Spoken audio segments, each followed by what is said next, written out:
cinema matinee. I ain't got $7.50 to pay. Everybody now.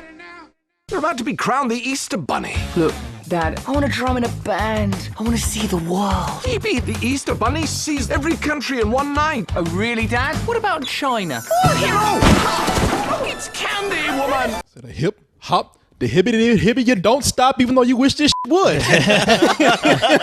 Because the one bun, I was expecting a lot more because this is directed by Tim Hill, the guy who brought us such classics as Alvin and Chipmunks, but Classics. Garfield, A Tale of Two Kitties. I'm like, now where did this go wrong? But this guy knows his stuff. It wasn't even that it was like awful or mean-spirited or irritating in its own way. It was just that it was boring as hell. You know, if you want to know who's probably losing the biggest here is Jesus. Jesus needs to take his shit back. He's getting upstaged by an old man and a rabbit. I'm like, hey, man, you need to hurry up and make that zombie movie because we losing track of who you are, man. Russell Brand, he lends his voice here as E.B., and E.B., of course, stands for Easter Bunny. He is so meant to be the next Easter Bunny that he shits jelly beans. You know, don't ask what he does for marshmallow cream. Didn't Jesus do that too? But let me guess. He's a up. He's not so much a up, and he has other dreams. Yeah, his dream. Okay. His dream is, look, Dad, I don't want to be the Easter Bunny. I can play the drums, man. You know, I was meant to be in a band. He thinks Seattle is still happening because he's wearing flannel and plays the drums. Dad is cool though. Dad's kind of understanding. He's just like, you know, look, just think about it. Meanwhile, EB is like, get off my back, old rabbit.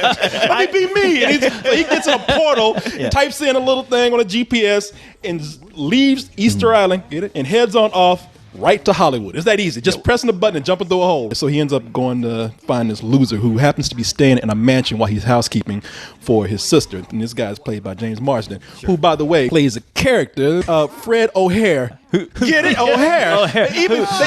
From that point on, you get a story about how this rabbit is getting helped by Fred O'Hare to seek his dream as a drummer. And meanwhile, the Easter Bunny is helping Fred O'Hare become the first human Easter Bunny. They were like, from the guys who brought you Despicable Me, and I see there's a villain who has little round yellow minions. Those are not minions. See, even the Easter Bunny got Mexicans working his kitchen. Yeah. Because they tried to bring in a subplot way late. It's a little chicken named Cisco, who's voiced by Frank Azaria is the voice of this. I'm sorry, Hank Azaria. Because the little chicken, he's got an accent.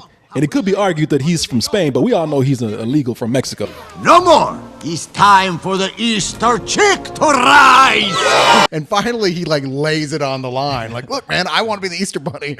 And the Easter Bunny just starts laughing at him. It's like a Mexican could be which the is the Easter most Bunny. racist. Guys, maybe you should give this job to somebody who knows the entire operation, that gets things working here, and they just look at him and they start laughing. Easter Bunny's like, Mexicans get back to work, call immigration. At his roots, this was probably a good premise, or a good plot. It could have even been a good script at some point. And somebody came in and just made it a mass-produced product of Hollywood. It was like, okay, we got Russell Brand attached, we got some cameos by people, and we got a bunch of songs that we need to push on these kids. I'm sure it's been in the back burner with this studio as far as you know what?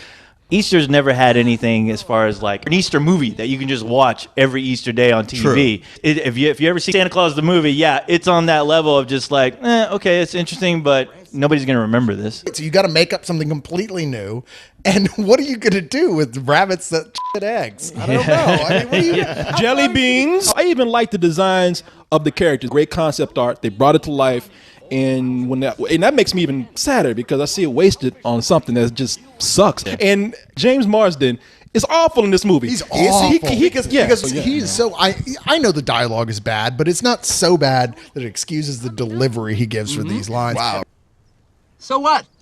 So you talk and you poop candy. I did like Russell Brand as the rabbit. Maybe because I don't like Russell Brand all that much as a human. When I saw him as the Easter Bunny, I was like, I like this character. It makes me wish that this had been a better movie. There are moments when he's hanging out with James Marsden. I'm just like, why don't you slap James Marsden and have him act as much as you are right now? Can't really say it's terrible. Chuckled a little bit here and there, but by the last 20 minutes, really, I'm looking at the screen and saying, I can't remember what happened 30 seconds ago. Give us a rental, man. I did laugh more than I did watching Wimpy Kid, and I'd give it a rental. I couldn't totally hate it. I mainly just wanted to take a nap. Even so, if I don't have anything good to say about a film, it's still some old bullshit. You can see where the writers just said, well, what do we do about this part right here? How never mind. The rabbit goes around hiding himself from everybody because they see a talking rabbit.